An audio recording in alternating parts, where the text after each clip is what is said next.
On entend assez souvent que le Qigong ferait partie de la médecine traditionnelle chinoise. Étant un pratiquant de Qigong et de différents artères depuis 15 ans de manière intensive et l'enseignant depuis 10 ans, cette phrase me dérange. Elle me dérange parce qu'elle ne semble pas juste à mes oreilles. Lorsque j'entends que le Qigong fait partie de la médecine traditionnelle chinoise, j'y vois comme une sorte de tentative pour relier le Qigong à quelque chose qui serait vu comme plus noble que le Qigong, pour lui permettre de valoriser le Qigong et de dire mon Qigong, c'est pas juste bouger au pif, c'est de la vraie médecine. Et cela est un peu paradoxal en fait, parce que quand vous regardez la médecine traditionnelle chinoise, je veux dire, vous disséquez quelqu'un, je ne vous le conseille pas, mais si on dissèque quelqu'un, on ne voit pas les méridiens d'acupuncture. Et tout le savoir-faire magnifique de cette médecine traditionnelle ne peut pas avoir été obtenu par un chemin seulement externe, mais ça a été obtenu par un chemin d'intériorité énorme par des gens qui avaient un très haut niveau de pratique interne. Avec la pratique, on peut sentir par exemple les canaux énergétiques qui sont appelés méridiens en France, les principaux sur lesquels ils vont placer les aiguilles, mais on peut même sentir les autres canaux énergétiques, et cela même sans avoir de savoir médical. Ça m'est déjà arrivé d'explorer les méridiens et d'essayer de voir si je ne pouvais pas trouver d'autres voies, d'en voir dans mon corps, et d'ensuite vérifier dans un manuel de médecine et de voir, tiens, ça correspondait comme par hasard à cet autre canal du poumon, par exemple.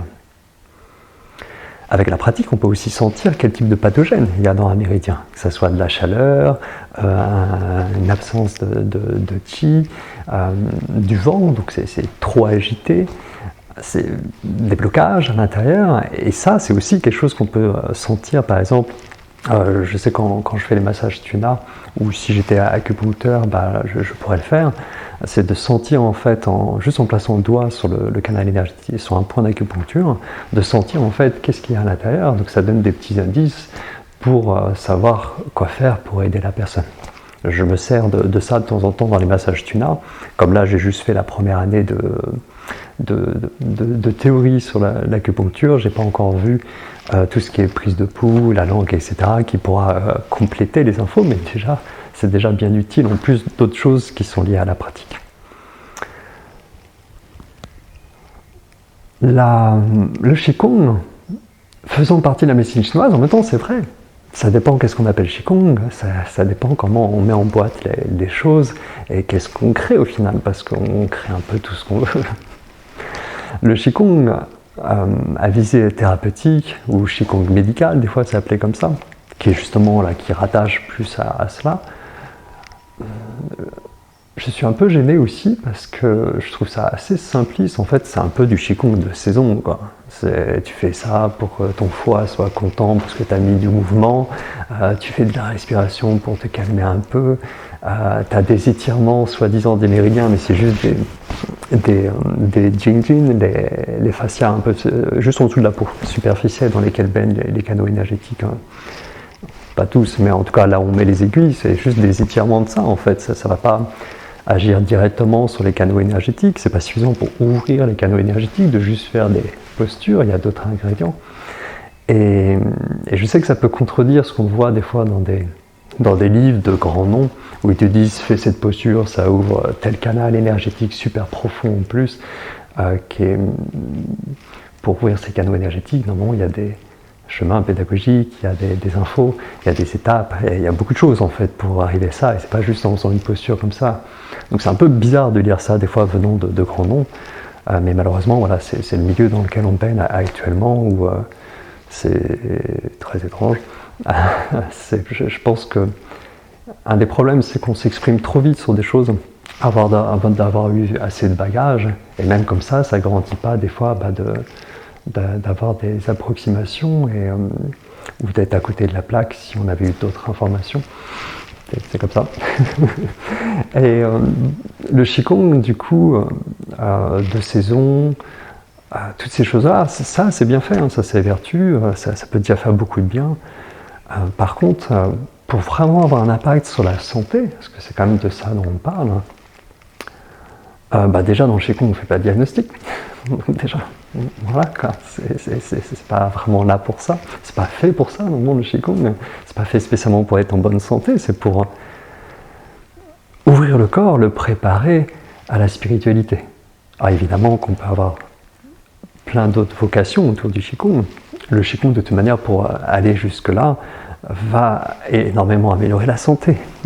Mais c'est pas constitué exprès pour ça à la base. Après, évidemment, qu'on peut adapter suivant, et bien adapté d'ailleurs aussi pour résoudre différentes problématiques, donc c'est pas un souci. Et les Qigong de saison, ou ce qui est présenté comme médical, en fait, il faut les pratiquer, mais énormément, pour aller vers un côté hors norme au niveau de la santé. Énormément, c'est plusieurs heures par jour pendant des années en fait, et je l'ai fait, donc je vois bien jusqu'où ça peut aller, c'est déjà génial. Mais même comme ça, avec cette expérience, c'est très limité par rapport au fait d'avoir vraiment les spécificités de l'art du Qigong, qui n'est pas juste du Qigong du saison ou des sets d'exercices ou bouger lentement et imaginer je ne sais quoi. Quand on a les spécificités du Qigong, avoir l'arche, les quoi pour ceux qui connaissent, normalement les principes du I Ching, le classique des muscles et des tendons, devraient aider à transformer le corps, à l'ouvrir de l'intérieur grâce au Qi, grâce au Tantien. Donc il faudrait connaître les étapes pour préparer et aller jusqu'à tout ça. Le Tantien n'est pas juste de l'imagination ou forcer les choses avec des exercices respiratoires ou on l'aurait déjà ou autre, c'est plus complexe. Là, quand on commence à mettre en place les ingrédients, là on peut aller loin. Quand vraiment le Qigong, du coup, c'est sa marque de noblesse, enfin c'est l'aide de noblesse, où il a sa spécificité qui est encore là. Et bien sûr qu'avec ça, on a aussi des exercices qu'on pourrait mettre dans du Qigong du saison, du Qigong thérapeutique, mais il serait beaucoup plus efficace déjà. Et c'est pas si facile que ça d'agir sur la santé. Vous voyez la différence entre pratique et médecine, pour aller un petit peu plus loin. La médecine, déjà, il y a un diagnostic qui est fait. Et le but, c'est de ramener à l'équilibre quelqu'un qui a des dysharmonies. Alors évidemment, on peut prévenir, etc., mais voilà, c'est réparer le terrain, au final, de la personne pour prévenir des choses en amont, avant que la maladie survienne, aider la récupération quand on est à justement des différentes maladies, faire en sorte que la maladie se propage pas plus à l'intérieur. Et ensuite, le fait de s'assurer que ça ne revienne pas, ou qu'il n'y ait pas des fragilités qui restent suite à la maladie, mais que voilà, on fasse en sorte de tout remettre bien comme il faut. Le Qigong, le Qigong, on peut se permettre d'être flou en quelque sorte, parce qu'on travaille sur l'ensemble. Et c'est important d'avoir les grandes lignes quand même, de comprendre comment les choses changent dans le corps. Parce que clarifier, distinguer est primordial, mais pour distinguer, du coup, il faut calmer la tempête. Et c'est aussi après, avec beaucoup de temps d'observation interne, de voir qu'est-ce que créent les exercices quand on les répète suffisamment longtemps sur la durée. Tiens, cet exercice, on dit, il est bien pour l'aspect du bois, pour pacifier le bois, donc foie vésiculaire, pour éviter, par exemple, la montée en yang du qi, du foie, ou différentes choses comme ça, qui peuvent être dues à différentes choses. D'ailleurs, la médecine est complexe par rapport à ça. Mais dans la pratique, voilà, c'est un peu plus global, hein, et ça fait le job. Mais ça prend du temps, c'est pas la même disposition, un peu one shot, tu vas voir ton thérapeute, il a réussi à te résoudre ton truc, ou alors il faut un peu plus de temps, parce que souvent il faut plus de temps, c'est normal, c'est pas magique non plus. La pratique, c'est pas du tout cette dimension-là. On est vraiment normalement sur des années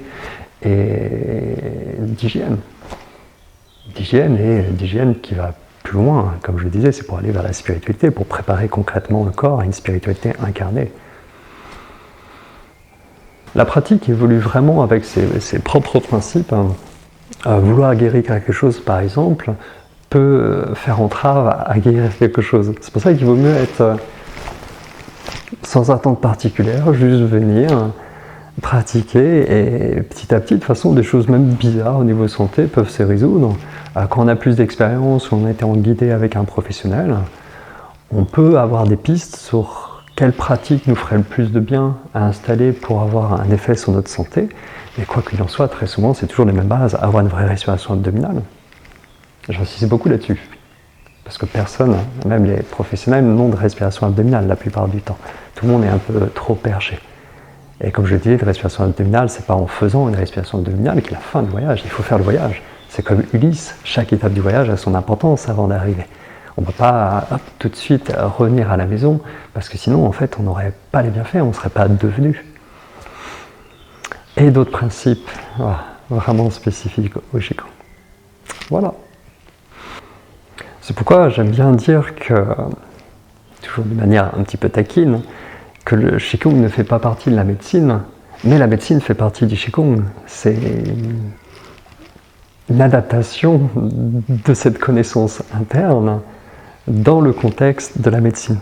Et évidemment, il y a eu des lignées différentes qui se sont croisées, qui sont nourries l'une et l'autre, mais dire que le Qigong fait partie de la médecine chinoise pour tenter de valoriser le Qigong, à mes yeux, c'est que le véritable Qigong n'a pas encore été découvert.